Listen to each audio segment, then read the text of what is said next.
Yo, what's up, y'all? It's Treasur Necole, your favorite Scorpio, and you are tuned into another episode of Inside the Chest, the second episode of the second season. Man, I'm always excited. I'm always excited because every week we have a different guest, and our guests bring so much to the table. Chessmates, you know, we big on energy, so we just attracting exactly what we wanted over here. So before I go any further, I do want to let y'all know, of course, the theme song that you just heard is the official theme song of Inside the Chest podcast, and it's available to stream everywhere, as well as the music video is able to look on the YouTube channel. And today's episode is called Can We Talk? Ooh.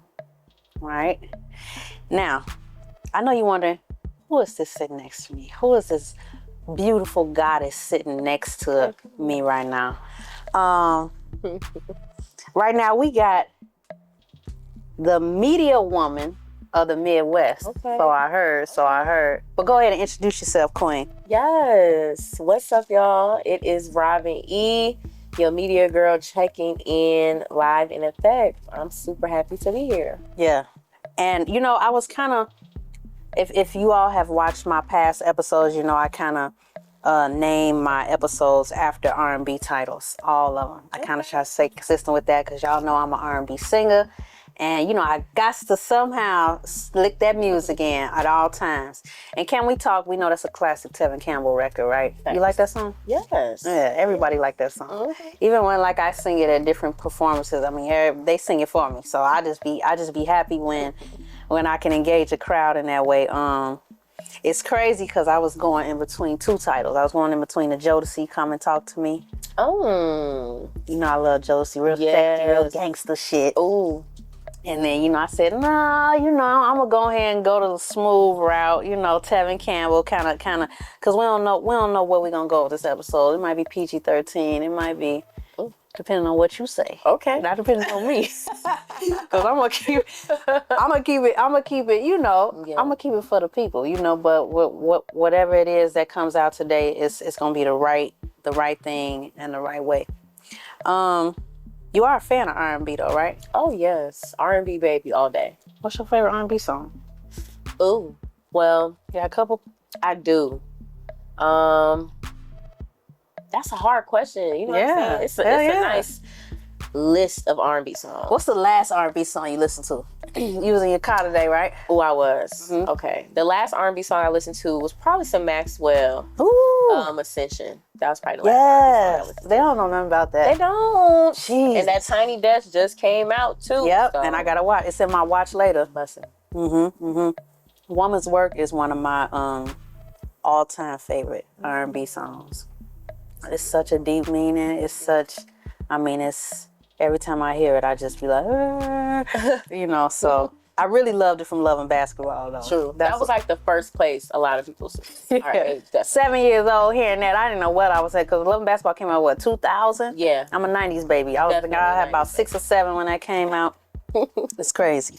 But, right, so the topic of today is Can We Talk? And you have a podcast called Pillow Talk, right? Yes. So, and that kind of inspired me to what I want to name my podcast. So can you tell our guests, for the people who are just getting on to you, you know, what that podcast is about? Yeah. So I am the host and creator of Pillow Talk podcast. And really it's just a platform about vulnerability. A lot of people hear Pillow Talk, and they think of like sharing secrets and, you know, doing dirt on somebody, or, you know, revealing intimate things, which is true to a degree. I just like to use it as a way of you expressing something to somebody close to you. Think of me as like your friend, somebody that you can confide in. So that's really the basis of it. You know, I interview entrepreneurs, music artists, business owners, people all over. And I do try to obviously give them exposure, but really it's a conversation. And I feel like that's what makes it so dope, is that we're just having a good ass conversation.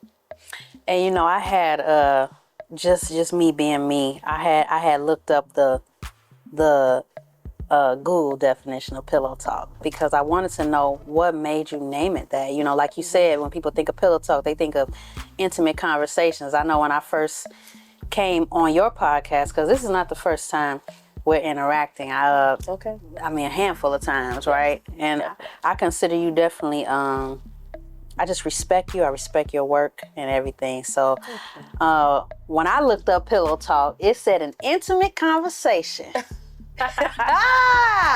In that bed, baby. In them bed conversations. Usually pillow talk takes place after the physical interaction, right? So with that being said, have you, with your podcast being called Pillow Talk, are you a pillow talker in real life? Like are you that girl? Yeah. You are? I ain't gonna lie. Damn it. I'm not gonna lie. But it's always with good intention. Yeah. You know, even if I'm talking shit about something you did, I'm still wishing the best for you. So. And do you feel more open? It's just a personal question for me. Do you feel more open after you're intimate with somebody? Because like you say, you are a pillow talker. So, you know, you having those conversations, you taking advantage of that vulnerability while it's there, right? Especially when you're dealing with men, it's hard. I know it's so difficult for men to be vulnerable. Oh yeah. They're kind of normalizing it now, but you know, 10 years ago it was unheard of for men to express their feelings and you know say what they really feel. So I don't know. Do you feel more open after you intimate somebody, or do you feel like your guard is more up because you're like, oh shit, I just gave them my greatest gift, and I hope they, you know, deal with it with care. So how you feel? How you The feel greatest about gift. Hello. That's how I feel about mine. So I know you're on the same page. Honestly, though, I do feel more vulnerable. For me, it's easier after I've shared that intimate space with you because I'm not giving my greatest gift to just anybody. Clearly, I hold you to some sort of standard to even give you that. Yeah.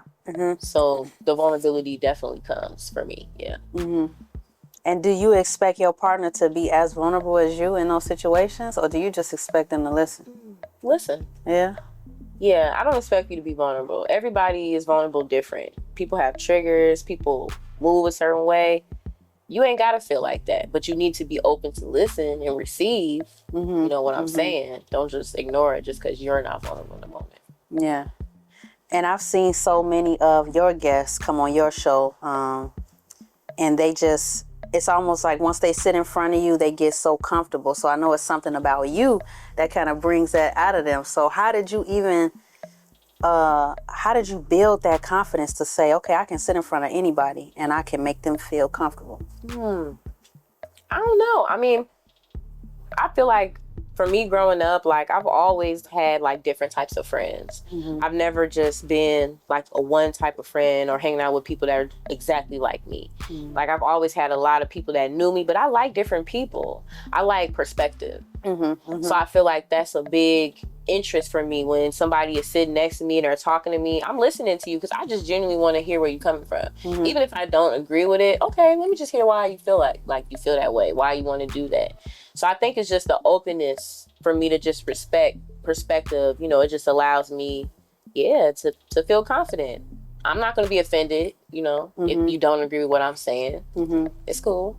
Have you ever had somebody on your podcast where you thought they were going to be one way and they end up being a totally different way? It doesn't even have to be in a good or bad way. It's just like, okay, I didn't expect this person to come this way, or I'm surprised that this person came that way, because I don't know. When I came to your show the first time, I didn't know what to expect. You know, I was like, and then the subject matter was my mixtape at the time, Foreplay, that had came out. So I'm like, oh man, she finna ask me some nasty shit. She finna ask me about some whatever. And I was prepared for that because I knew what I was promoting at the time. I knew what I was marketing at the time. But when you get in front of your guests, because I know you on the other side of the table now, right? The tables are kind of switched. For the first time, this is my first time talking to you on this side of the wall. So I'm it's a little pressure because I know you is a true professional and I'm just a baby fish. You got it. Stop. You got it. So when it comes to your pillow talk and even segueing into bottle service, which is another one of your shows that I know you're super active on. Have you ever met somebody, especially in an environment where there's liquor, where they have changed, their personalities have changed throughout the interview, or maybe they were one way, or you thought they were going to be one way, and then it was like different? Like, what are your experiences with both those shows? Ooh. Well, do we have time? We got a little bit. But yeah, I mean, I've dealt with that. I deal with that all the time, actually, which is crazy. Because to your point, a lot of people have already in their mind what they think it's gonna be. Then when they get there, they're like, "Oh shit!" Like, yeah, we about to kick it. Yeah. And I'm all down for the interview and vibing and us connecting. But obviously, there's a certain point where maybe I need to leave. I gotta go. I got other shit to do. Whatever the case may be. So I've had lots of times where people just gotten fucked up. Yeah. Like, we can cuss, right? Oh. Yeah. Look, where people have just gotten really just toe up, like, throughout the interview. And I don't necessarily encourage drinking, but, I mean, I'm a drink. So I always let people, hey, you know, I'm drinking, whatever. But, you know, everybody's grown. And they've just, like, said some shit they wasn't supposed to say. Or they just get inappropriate with me. And it's just like, what the fuck is going on? There right it now? is. Yeah. And so in those moments, you know, you gotta be stern with motherfuckers like, all right, he, like, you need to relax. You need to chill out. You need to calm down. But I just have to be dominant in what we're doing in this moment. Even if we laughing and we joking, we having a good time, this is still interview. Yeah. This still work for me right now. Exactly. So even though this is good, baby, you paying me to have a good time right now. When the clock strikes, the time is over. Yeah. and I do want to touch on what you said about people becoming inappropriate, right? Because as women, as beautiful women, as beautiful black women, you know, I can add a whole bunch of nouns to that, right? There are so many more times than not where you have a guest come. People will just want to be on your podcast just to have a chance to shoot their shot. Absolutely. They ain't got shit going on. No. They ain't got nothing coming out. But they like, oh yeah, let me get on your podcast. And then when they get there, they trying to fuck you. Right?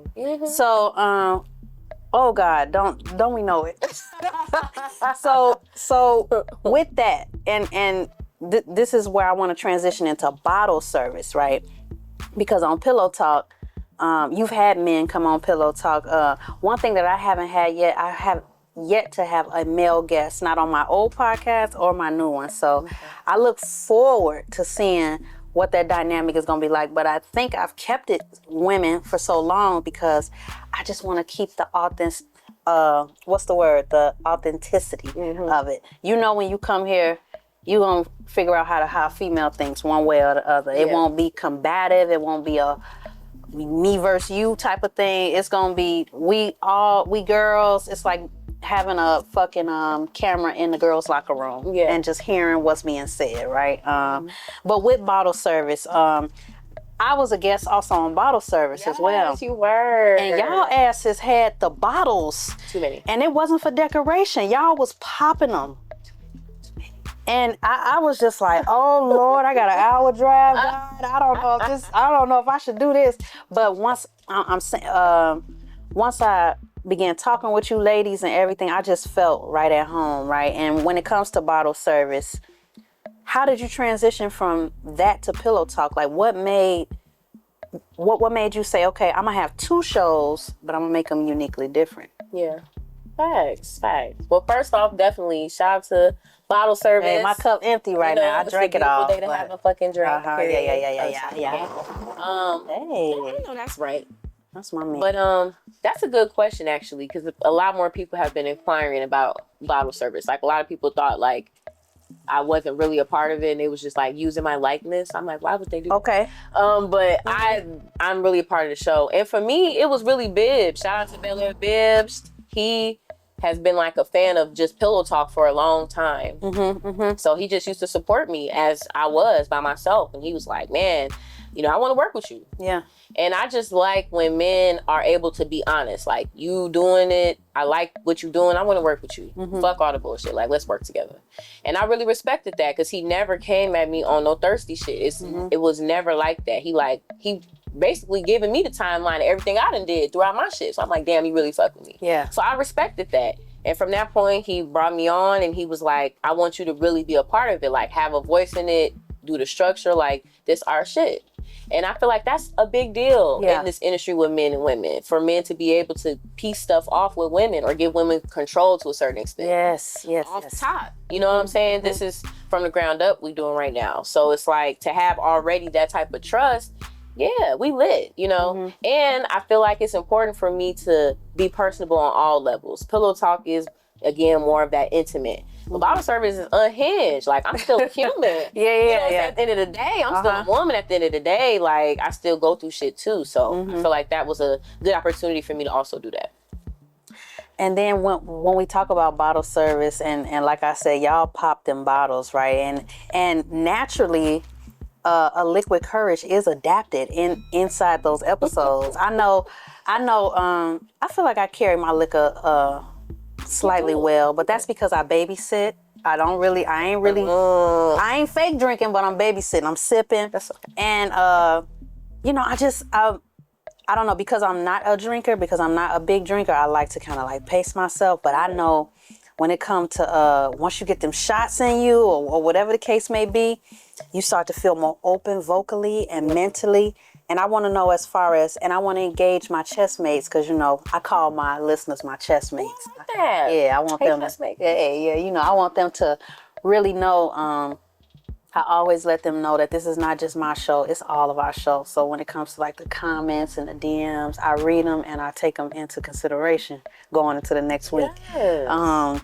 And so when it comes to like liquid courage, you ever had, I know you done had some of that, but what did you do with it? What did you do with your liquid? Did you text your ex? Did you call your, you know? I don't know, I did a lot with liquid courage. What's the craziest thing you did off liquid courage? Let's do that. And chest mates, I want you to answer this too in the comments. All right, I want to know. Let me see. The craziest thing, I don't know. What did I do? Well, I don't even remember where this nigga lived anymore, which is crazy now. Yeah. But I remember back in the day that I was, talking to some nigga, whatever. And he just lived far as fuck. And I don't know why, what possessed me to drive to where he was. It was something that he said where he just didn't come. Just being young and stupid. Don't do that shit, ladies, okay? Nigga can't come to you, he don't deserve no pussy. Period. Don't you drive to him. Don't. At all. If he can't offer to come, don't get that nigga no pussy. He can at least send me an Uber Black to get to him. Gas money, all of that, whatever. Anything. Period. But the nigga lived far as hell. Like, he lived somewhere deep in fucking Wisconsin. Like, almost fucking Milwaukee. Maybe a little, I don't even know. But I drove out that way to see this nigga. Drunk as fuck. I was drinking like Douce back then too. Oh, never.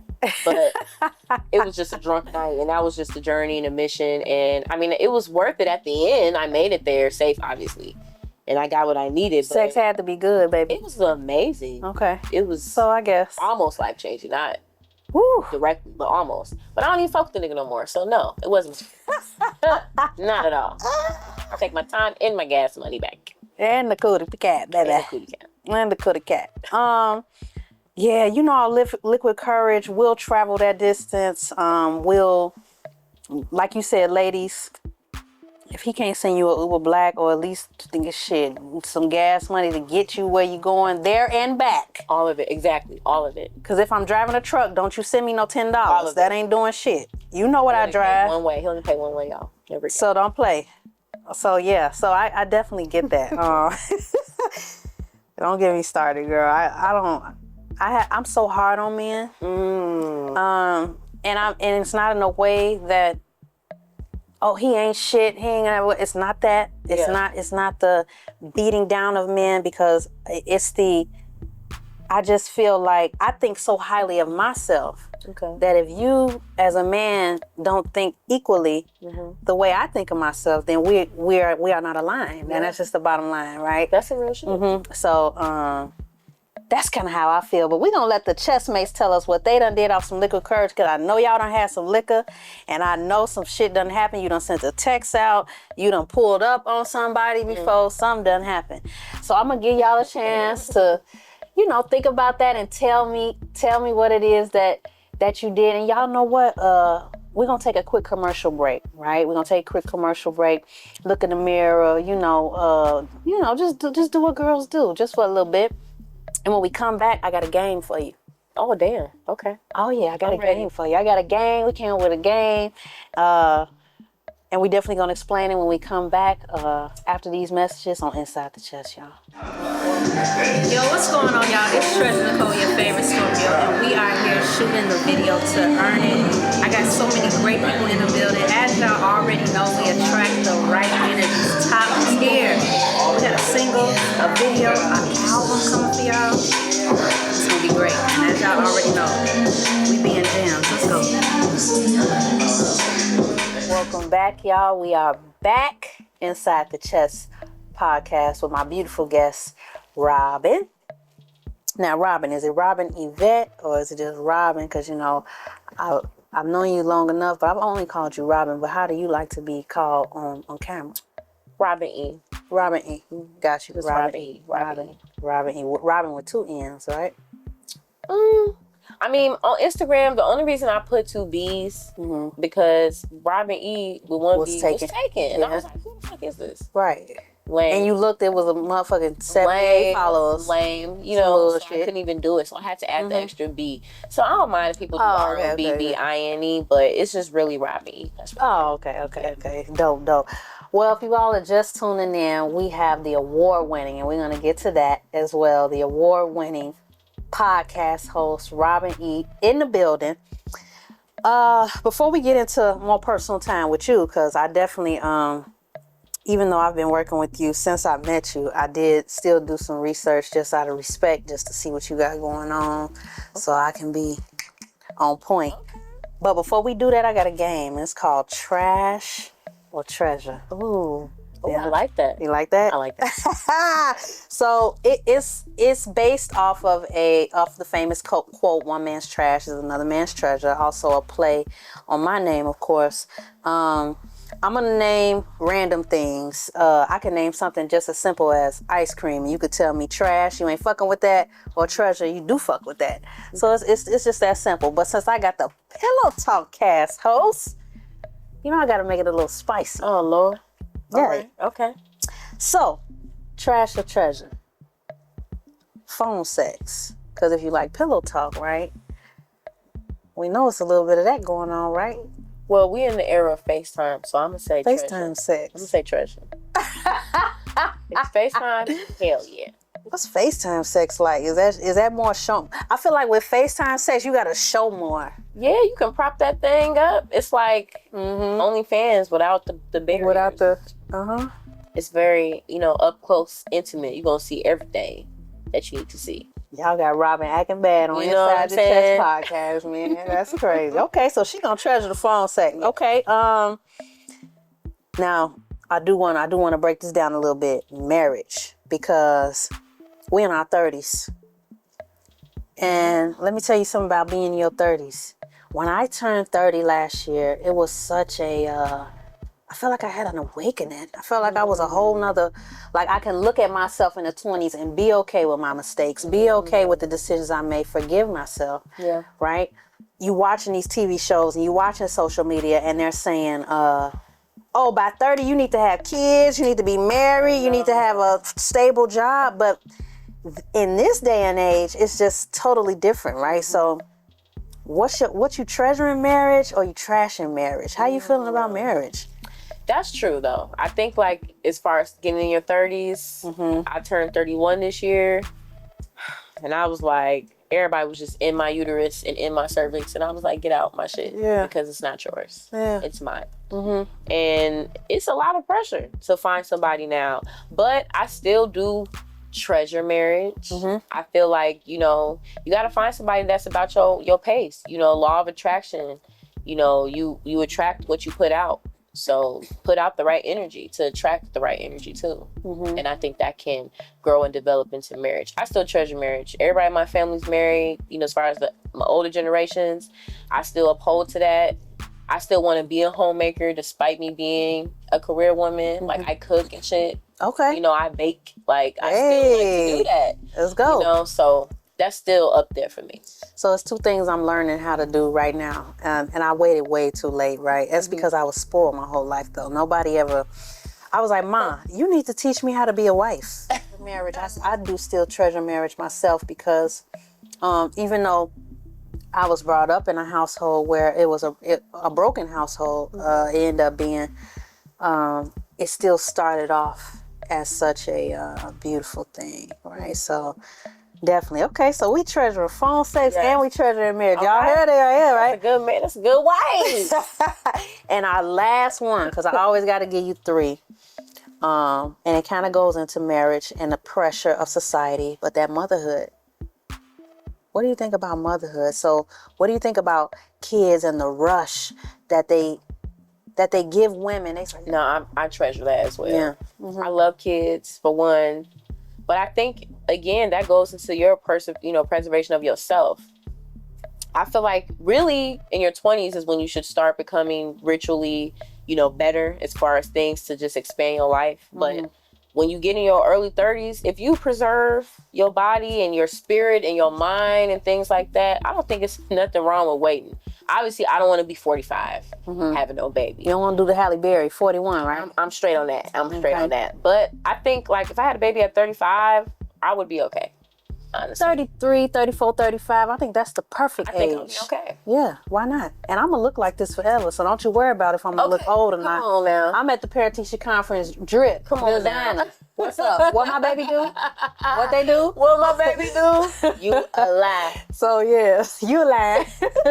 So, yeah, definitely. Okay, I'm with you on that. So, definitely. Man, this is becoming one of my favorite games because what it does is it kind of just takes us out of that professional mode and kind of puts us in a mode we can relate to, the people that's watching, because we ain't the only 30-year-olds out here that haven't took that step, these certain steps, right? And I wanna be clear that it doesn't mean that you're behind. It doesn't mean that it's something wrong with you. That is what your preference is, and social media is going to influence us to be everything that we probably not. They want us to have ass, they want us to have money, they want us to have kids, but they want us to be in a relationship, and then they don't want us to be no hoe, but we gotta have. It's like if I had to follow the blueprint of social media, I would drive myself to insanity, right? So it's definitely good that we able to humanize each other inside that game, and that was just the whole point, right? I like it. Definitely. Let's drink to that, man. I like that. Hey.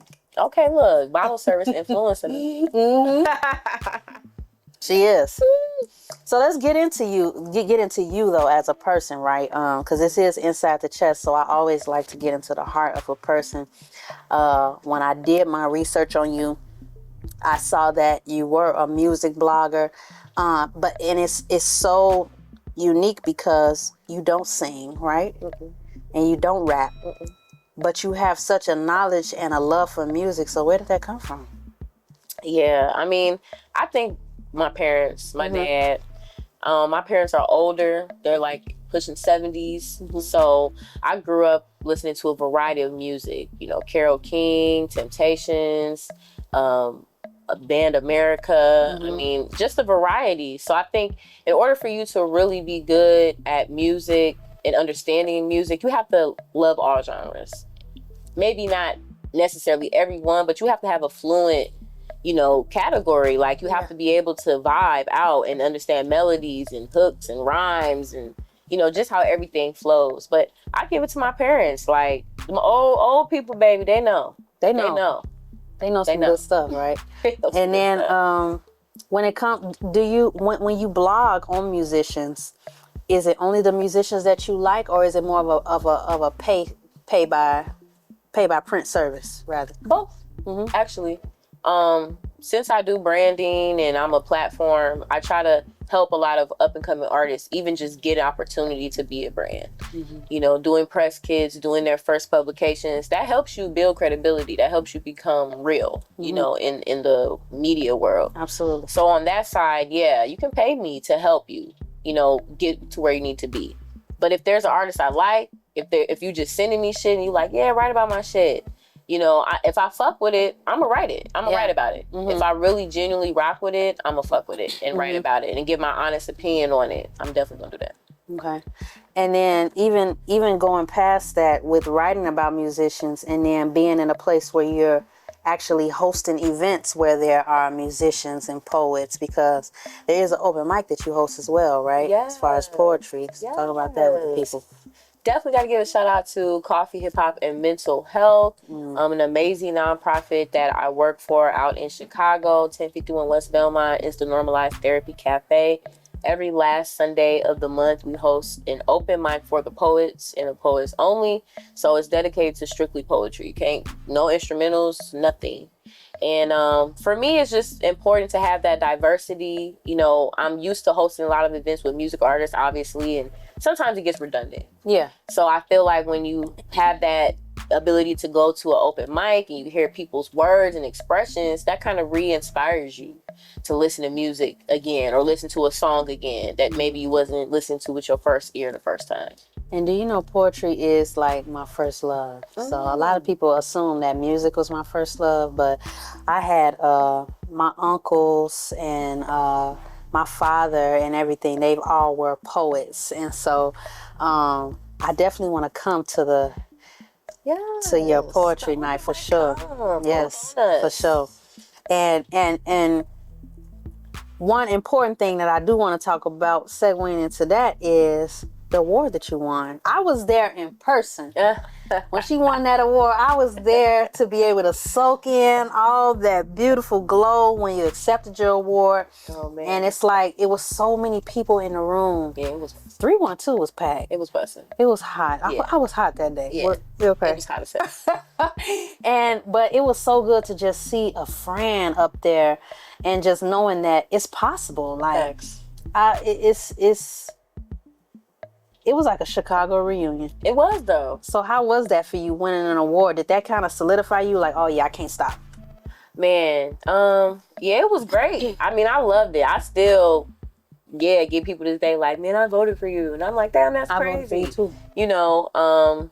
I wasn't expecting it. I was late for the awards. I was just trying to get there just to see everybody. I was just happy to get nominated. So for it to be the first time they did it, and for me to not really be like from Chicago, but to be a Chicago figure, it was like the highest honor. I was just happy to be accepted by the city of Chicago, as far as media, because Chicago's a hard market. People overlook that, still to this day, but it's hard to break into anything out here. So for me, it was just a moment of like, wow, like I don't gotta win shit else right now. I mean, I want an Emmy. That's like later down. Ooh, yeah. That's on my goal list. Yeah. But even just getting that recognition for me, it was like, like you made an impact. You did a little something.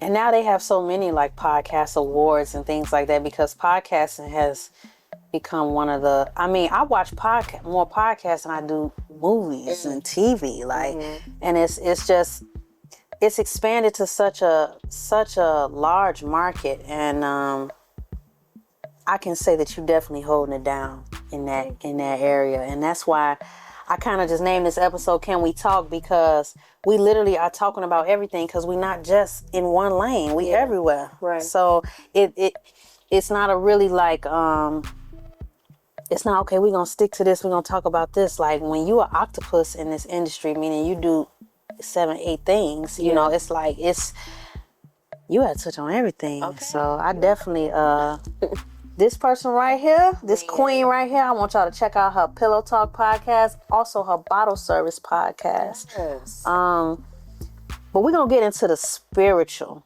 But before we do that, I like to give y'all a chance to breathe. I like to give y'all a chance to process everything that's going on. So when we come back from this commercial break, we'll wrap it up with Miss Robin E. And she gonna let us know, because I want to talk about them dreadlocks, baby. I want to talk about what come with that. So we're going to talk about that. All right? Right after this, go. Yo, what's up, chessmates? Listen, I need you guys to DM me. DM me questions about relationships. DM me questions about spirituality, religion, music, and see if you get your question read on the next episode on Inside the Chess Podcast. Like here, subscribe here, comment, your life here. We back again. Inside the Chest podcast featuring Robin E. Before we left for our last commercial break, I said I want to get into them dreadlocks, right? Because we talk about, let me tell you, this podcast is based on relationships, is based on our artistic beliefs, meaning our music or our podcast, whatever it is that we're doing that's artistic, but it's also based on that spiritual aspect, right? Because I think those three things, they really just go into the heart, which is the core of this podcast, right? So when did you start your dreadlock journey? So this is 3 years for me. So yeah, it's been 3 years. This shit kind of took off for 3 years though. Yeah, I mean, but it took a while. The first year I had my locks, they wouldn't even lock. Yeah. And I went through the baby stage. I went through the 2-strand twists, the little baby beady beads. I went through that phase, but my hair just didn't lock that first year. But once that year passed and then they locked, it was up. Do you feel like it's a stereotype with women with dreadlocks rather than women with weave or women with, you know, just a specific style to a relaxed hair? What's the stereotype thing? I think now it's starting to change a little bit because there's more of us in the professional settings in different roles. But locks on women is like Rasta, hippie, you know, you putting stones to the sky, yeah. herbal life and all of that, which I don't knock. I got me a few crystals in the tuck, low key. But I feel like it depends on who you are as a person. For me, my dreadlock journey, my lock journey, was really just about me embracing my natural connection to my hair. I want to embrace the way my hair grows out my head. And for some of us, it's difficult to embrace it in certain stages. Even though I was natural before this for a long time, I still was tired of combing my head. Yeah. But I still wanted to embrace the way that my hair grows out of my head. So I feel like locks are opportunity for us to just love the way our hair grows and manage it and embrace it and just, you know, respect it. And I feel like, just from my observation, because I've never had locks, and I can't admit that I have relaxed my hair all throughout my life. So as soon as I was able to put a relaxer on, it's been relaxed, right? I think I did go through like a natural stage, but I never said, oh, I want twist or I want and I think part of that is because of what you talk about, how it wasn't normalized for women to have dreads. And I know even in my particular work field, my big girl job, as you called it off air, I don't see not a dreadlock in sight. I don't see it. Even now, I don't see it, right? And I think a lot of just what we're surrounded by kind of encourages our hair decisions, right? So do you feel like you attract a different kind of person even with dreadlocks? Do you only attract those, you know, those guys with that what aura am I thinking of? Like the Common aura or the Andre 3000 aura or whatever the case may be. Like, what's your take on that as far as who you attract? Yeah, I think I've attracted all different types of men now with my hair. Arabian men, white men. They love it. Arabians love it. Yeah. So I think still that goes back to us embracing our natural beauty and embracing the way that we were intended to look. I think, because I've had all types of hairstyles as well. Like growing up, I've always done my hair. I've had tracks, sew-ins, glue-ins, weaves, mohawk. I've had all types of shit, you know, throughout my life. But it just hit different because it's like, this is how you're supposed to look. This is a part of who you are historically, culturally. It's so fitting. And that's always the number one thing men say to me. Them locks look so good on you. They fit you so well. Yeah. I can't even imagine you with nothing else. That's crazy though. But I had braids when I started doing pillow talk. You know, that people now, they like, I don't even remember that. But it was real. So. Yeah. And an antagonist will say, right, because I want to make sure that I touch on everybody's opinion, right? An antagonist will say, okay, well, you have the natural hair is a traditional belief, right, on women embracing their natural beauty and not going to that beauty standard that we see on Instagram, things like that. Well, why didn't you take that same kind of traditional belief in your relationships as far as you?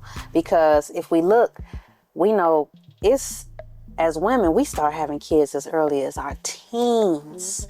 And I personally don't even know, well, I ain't gonna lie and say that. I can say why I lasted to be 30 with no kids. I can sit here, and I should tell y'all, but I ain't gonna tell y'all. No, I'm just playing. I kind of know myself, my personal reason why I got this way, this far without having children, right? But when you talk to somebody and you say, oh, okay, well, she has such a strong natural belief on natural hair, what about carrying a child and things like that? And it's like, do you feel like that goes together? Or it's like, I can choose where I pick my freedom. I can choose where, you know, I kind of tap into that traditional belief, and I can choose where I kind of back out of it. So is that kind of like the same thing with you? I think for me personally, the opportunity is different. We live in a different time where you didn't have the choice when you were pregnant at 13 back then. Yeah. You know what I'm saying? You already were set up to be stupid, you know, to have limited, you know, responsibility outside of that main responsibility. You didn't have no other way to make another way. So I feel like with us now, you know, we have more opportunity to do different and be different so that our children can be different. And that's always my goal. If I was in that predicament back then, I don't know, I might have had a baby or two because that's what I had to do back then. But as far as now, like, yeah, I, again, to your point, I do have that freedom to choose, but I also have that, you know, freedom to acknowledge, like, we're not limited in what we can be now. We can be more. We can be this and still be a mother and be this and be that. But now we can be a better mother because we have more money. Yeah. And they say women are making more money than men right now. Hello. But I'ma still need me a man that make more money, okay? Don't play with me. I'm just saying, I'm or at least like I'm ready for it. Can't be too far. Prosperous. Yeah, I mean, I don't want you to be broke as fuck. Let's be You close. cannot be broke at all. Let's be close in it. But I have no problem being able to maybe put him in a better position when I meet him to make money. Oh yeah, motivate him. You feel me? Let's make more money. Let's quadruple the outcome of this relationship. Love it. And even talking about even just staying right there in the spiritual aspect of the traditional beliefs, even the age of success, right, has changed. I remember at a time it was like, if you ain't figured it out by 25, you might as well just hang it up, go get your 9 to 5 and work for the next 40 years.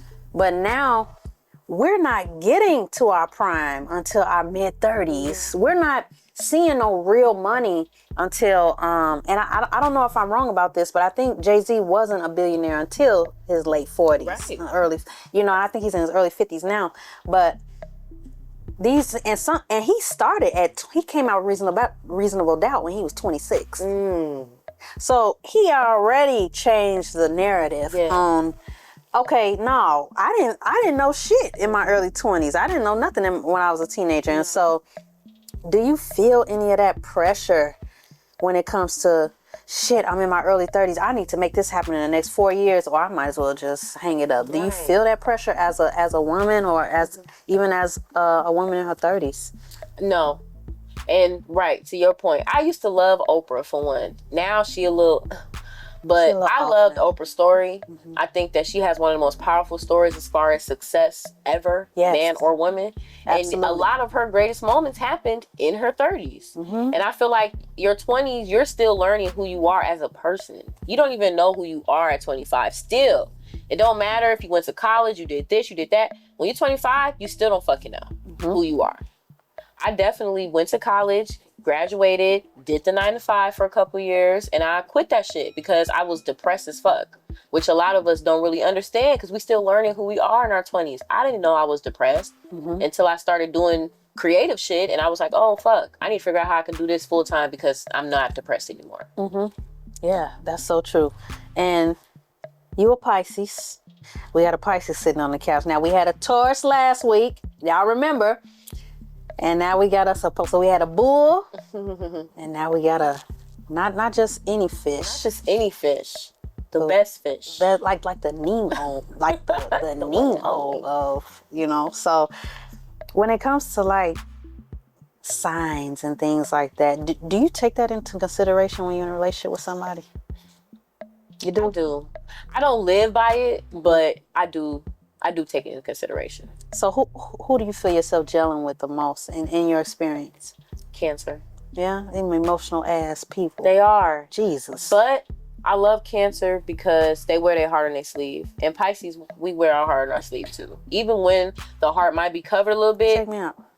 Period. Go ahead. But, we also do that. We wear our heart on our sleeve. I like people that don't bullshit you. Be upfront with your emotion, your intention, your direction. Yeah. And that's really why I love Cancers. Yeah. And I love Pisces. I'm not just saying that because you're sitting here. You are, but okay. I'm not. My favorite cousin is a Pisces. I love her to death. She's like my sister. Shout out to Squad, the DJ, Squad, the engineer, Squad, everything. She is amazing. And I think my greatest love was actually with a Pisces as well, right? Yeah. So I think about one of my greatest loves. So I think about, because I did wear my heart on my sleeve. I always tell people when they see this is the old tattoo. It looked fresh, but it's old, So my mindset is not where I was when I got it. However, I do know that when it comes to signs and stuff, we take, again, that's something else that has been normalized that wasn't like that 10, 20 years ago. Nobody was like, oh, what's your sign? Oh, I can't fuck with you. It was taboo. It was just like, come on, whatever it is. And so now I'm really looking into that shit. Now, I can't say that if somebody tells me their sign, I look it up and it says we're not compatible, that I go ghost. Right, or I fall off. But I read it, I soak the information in, and I just keep going as I'm going, and we'll see if this information is in fact accurate or not. So I'm a Scorpio. Y'all know who y'all sitting with. We got a Pisces right here, and y'all know it's a lot of water. It's real wet on this couch, no pun intended, right? So a little bit. But with that being said, that just brings me to your events that's coming up. Just the things that you have coming up that our listeners make. I mean, I know they intrigued with you. I already know they fell in love with you. This episode isn't even out yet, but once it's out, I know that they're going to be like, yo, bring Robin E back. And if they do, I'm sure they're going to do so. Yes, I'm definitely done. So tell me what you got coming up. Yes, so of course, again, the open mic, it's the last Sunday of the month. I forgot the day right now, but Coffee, Hip Hop, and Mental Health, 1051 West Belmont. You guys can come and vibe with us. It is a Love Jones inspired open mic, so we emphasize, your stories of love. So you guys can get tickets for that. Come and check that out. And then bottle service, we're actually going to be doing a live podcast at the Wild Hair, September 25th. It's going to be lit. Shout out to the gang, Bibbs, Aqua, D. Smith, and Shy.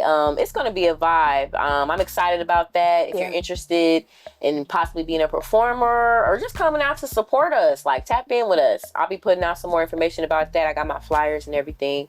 But yeah, that'll be a vibe. I want to perform. You know you can come perform. All right. Whenever. I'm for real. Definitely come. Come to the house now. I love the Wild Hair. I love Jones, period. So top 5. I love anything that was in the damn movie. The blues in your left eye, funk in your right. Funk in your right. They don't know nothing about that. I would have ate that omelet too. Exactly. And so, wow, Robin, we could sit here all night, but I'm just so glad that you came by and stopped by to Inside the Chest. I want you to tell the people where they can find you, because I know they're going to be wondering about that. Of course. Thank you for having me. Of course. This has definitely been a vibe. But y'all can check in with me on IG at RobinE93 with 2 B's. You can follow me on Facebook at Pillow Talk Podcast and on all major platforms, Pillow Talk Podcast. New episodes drop on all streaming platforms Mondays and Fridays. Tap in with me. And y'all already know where y'all at right now. Y'all at Inside the Chest Podcast. We got Robin E in the building. Y'all are gonna see way more of us collaborating in a big way. Yes. Ever since I met you, I knew that it was gonna be something special. And I'm not just saying that. I'm serious. I know, because I'm a Scorpio, it's a lot of natural red flags. But I want y'all to know that I like to change that narrative when it comes to Scorpio. That's right. Because I think, I don't know if you know about the big 3. You know about the big 3, your rising signs and your moon. Mm-hmm. So I feel like my rising and my moon kind of balances me out a little bit. What do you know your big 3? I'm I think it's Aquarius, Pisces, and Libra. What's your Aquarius? Your rising?